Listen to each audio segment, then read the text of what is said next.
मैं जब 5th standard में पढ़ता था और तब गुरुदेव की निशा में मम्मी ने भेजा था। धीरे धीरे हम उपाश्रय में, मम्मी ने हमको बोला कि आपको घर में नहीं, आपको उपाश्रय में ही सोना है। गुरुदेव के टच में आते आते आते अनेक गुरु भगवान के टच में आते गए। और मुझे याद है कि मैं 8th स्टैंडर्ड में था, तब मैंने गुरुदेव के पास मैंने अढ़ारिया किया था। 18 दिन के उद्यान किए थे और वही मेरे जीवन का परिवर्तन था।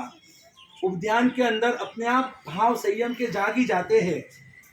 भाव तो मम्मी ने जगाए थे, लेकिन तीव्र भावना गुरुदेव की वजह से हुई। और विनीत सागर महाराज साहब जी ने पूरे उद्यान पूरे किए। मैंने सिर्फ 18 दिन के उद्यान किए थे। और विनीत सागर महाराज साहब जी ने तो 8th स्टैंडर्ड आदि छोड़ भी दी कि मुझे पढ़ना भी नहीं है। मम्मी ने बोला कि इसको दीक्षा देनी ही देनी है, ट्रेनिंग के लिए गुरुदेव के पास भेज दिया। लेकिन मैं 2 साल बड़ा करते करते 8, 9 और 10वीं 10th स्टैंडर्ड में गया। पापा ने बोला 10th तो पूरी करनी आगे का आगे सोचेंगे। और तब जब विनीत सागर महाराज साहब जी की जब दीक्षा हुई, कहानी लंबी है, कभी मैंने आपको थोड़ी बताई है, थोड़ी बाद में बताऊंगा। लेकिन विनीत सागर महाराज साहब जी को ने हाँ बोल दी धूमधाम से देनी है, लेकिन तू रुक मेरे लिए, तुझे दीक्षा नहीं है। तो मम्मी ने कहा कि देख तू अटक जाएगा पापा के मुंह में, पापा को तो बहुत मुंह है, और तू भी अगर पापा के ऊपर मुंह रखा तो तू जाएगा, तेरे को तो निकलना ही निकलना है। लेकिन पापा तो मना कर रहे। बस गुरुदेव ने ये हमारे गुरुदेव के जिन्होंने कहा कि भले जो होना होगा मैं देख लूंगा, मैं फेस कर लूंगा। एट द एज ऑफ 15, 18 के ऊपर होता है तो ठीक है, बाकी जो 15-18 के अंदर का है तो सोचना पड़ता है कि ऐसी दीक्षा, खानगी दीक्षा दे या ना दे। लेकिन सच में गुरुदेव ने हिम्मत की। हूँ बैठो छू मैं गच्छाधिपति, बस ये दो जन को ही पता था कि आज मेरी दीक्षा होने वाली है।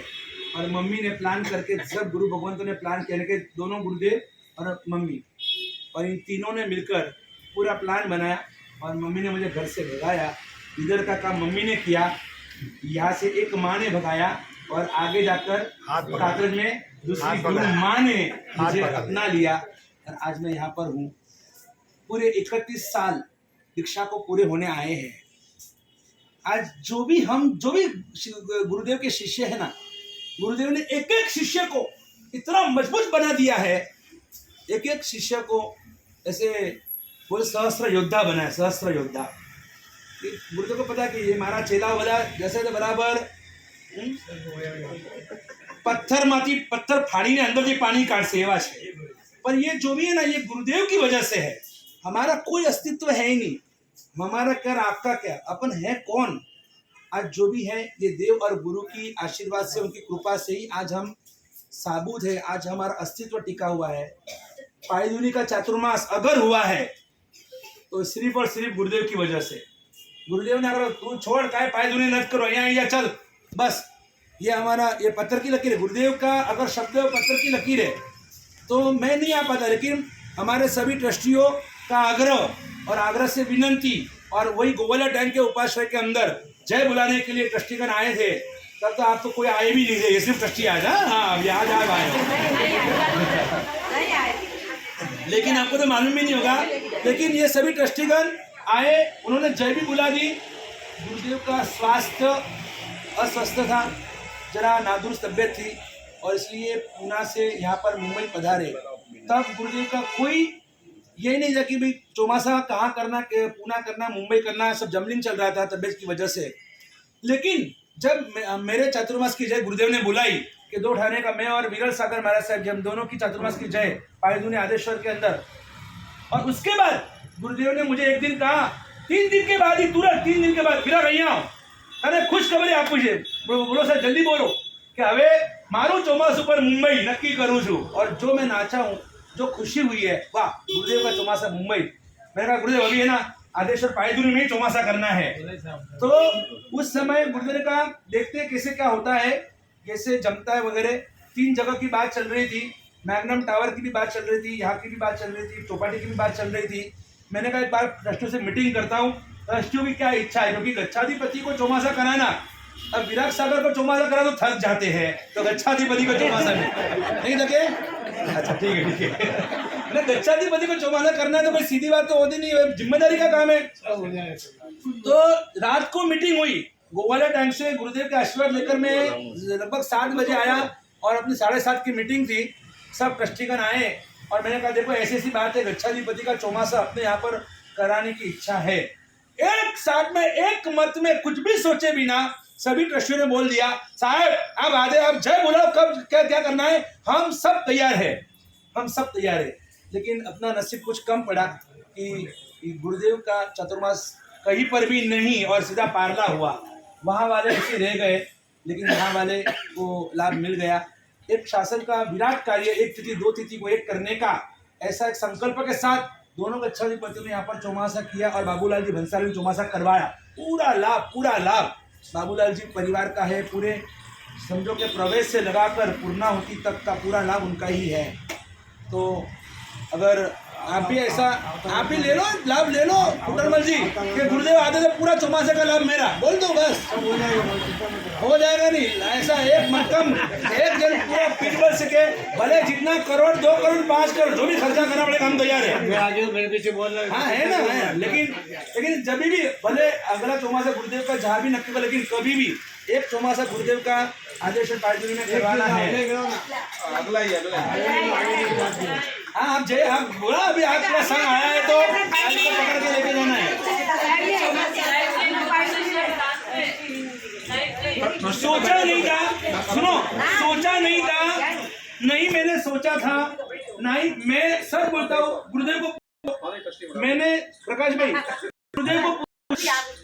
गुरुदेव को मैंने बोला था सही आशीर्वाद दो कि मैं एक फ्लॉप चौमासा करने के लिए जा रहा हूँ, ऐसे बराबर से गुरुदेव को सुनो मैंने बोला था आदेश्वर पायदरी में जा रहा हूँ, मैं आराम के लिए जा रहा हूँ, जरा ये शारीरिक की तकलीफ है, मैं वहाँ पर आराम करूँगा और हमारे विरल सागर महाराज नए महाराज से तैयार करूँगा, क्योंकि वहाँ पर तो आदेश्वर में कोई आते नहीं जाते नहीं। ट्रस्टियों ने बोल दिया था कि यहाँ तो परिसर में 25 जन मान आते हैं, 25-30 जन आते, बाकी कोई आता नहीं यहाँ पर। तो मैंने कहा साहब जी बस આપના સંઘની ઈચ્છા છે અને હવે આપણે જય બોલાવી દીધી છે તો સાહેબ હવે પારલા નથી કરતો, આપકો આપની આજ્ઞા हो तो કરું ના કે તું ત્યાં જ કર, સંઘની ઈચ્છા છે ને તું ત્યાં કર, ટ્રસ્ટીઓ માટે પણ તું ત્યાં कर। सिर्फ मैंने ट्रस्टियों के लिए वहाँ पर चौमासा किया है, आराधक तो मेरे टारगेट में थे ही नहीं। और मैंने गुरुदेव को यही कहा था कि मैं फ्लॉप चौमासा करने जा रहा हूँ। गुरुदेव ने कहा तू जा जा બધું થઈ જશે, ये बस उनके शब्द थे और गुरुदेव के आशीर्वाद से ही ये फ्लॉप नहीं सुपर डुपर चौमासा कैसे हुआ, जोरदार सरस सरस।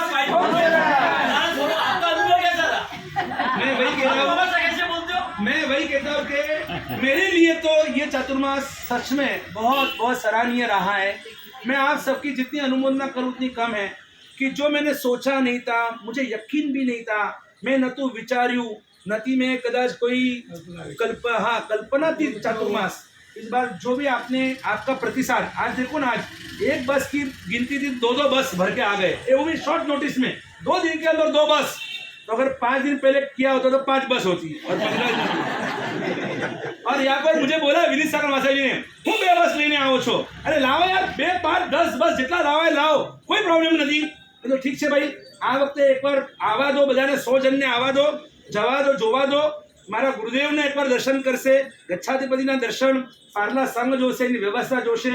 તો હવે જ્યારે વિનીત સાગર મહારાજ સાહેબજીની હવે જ્યારે ભગવતી સૂત્રના જોગમાં એમનો પ્રવેશ છે હોળી પછી, તો હોળી પછી આપણે 2 नहीं 5 बस लेने આવશું આપણે। विनीत सागर महाराज साहब जी अभी भाई महाराज जी का बड़े जोग में प्रवेश है और उनको भी बड़ी पदवी मिलने वाली है, तो 6 महीने के 7 महीने के बड़े जोग है। तो वो अपन होली होने के बाद तुरंत ही वापिस जहाँ पर उद्यान होने वाले, आज जिनको भी उद्यान करने हैं ना, वो यहाँ पर गुरुदेव के हाथ से अब यहाँ पर फॉर्म ले लो। यहाँ पर जुहू के अंदर, जुहू में उद्यान होने वाले हैं, ये सी बीच दरिया किनारे उद्यान गुरुदेव की गच्छाधिपति के निश्रा में होने वाले हैं। 3 गच्छाधिपति आचार्य भवन की निश्रा और इतने सारे साधु साथी भवन की निश्रा आपको मिलने वाली है। जिनको भी उद्यान करने हैं वो जरूर 2 उद्यान होने वाले गुरुदेव की निश्रा में, एक जुहू के अंदर होगा और दूसरा निगड़ी, पूना के पास निगड़ी में होगा। कल निगड़ी वाले भी आए थे और उनकी जो व्यवस्था, मंडप ही देखो तो 1 करोड़ का तो मंडप डाल रहे, 1 करोड़ का मंडप, सिर्फ देख के छक होगा। वैसे फोटो वगैरह दिखाए मुझे, इतनी जबरदस्त व्यवस्था। यहाँ पर भी विनम्र सागर महाराज साहब जी की, विनीत सागर महाराज दोनों के मार्गदर्शन से और गुरुदेव के आशीर्वाद से, प्रेरणा से ये पूरा उद्यान पूरे मुंबई में 4 चांद ने 14 चांद लगा देंगे। इसलिए जिनको भी उद्यान की भावना है वो आज यहाँ पर गुरुदेव के पास से पास ले लो। 100 जन आए तो कम से कम 50 पास तो आज जाएंगे ही जाएंगे, और 50 पास जाएंगे तो पाए दुनी से मैं भी यहाँ पर आ जाऊंगा, क्योंकि मेरा आराधक इधर है तो फिर मैं भी यहाँ ही आ जाऊंगा। ठीक है, तो चलिए, तो आज का ये माहौल, आज का दिन मैंने आपने व्हाट्सएप में पढ़ा होगा, पूरी जिंदगी तक काम ही काम, लेकिन एक दिन गुरुदेव के नाम। और आज का ये हमारा, आज की सुबह, आज की दोपहर बहुत सफल हो गई है। अभी सुनते हैं गुरुदेव को। सबसे पहले तो मैं चाहता हूँ कि वहाँ इतने दिन हम सब साथ में रहे, तो जैसे बच्चा अगर तूफानी है तो उसकी फरियाद उसके मम्मी पापा को की जाती है, तो आज पूरा संग मेरी जो भी फरियाद करनी है ना, आज मेरे पापा से कर लेना। ये मेरे पापा है, मेरी मम्मी है, मेरे लिए सब कुछ है। तो जिनको जो फरियाद करनी है गुरुदेव को आप फरियाद कर सकते हैं, ताकि जाहिर में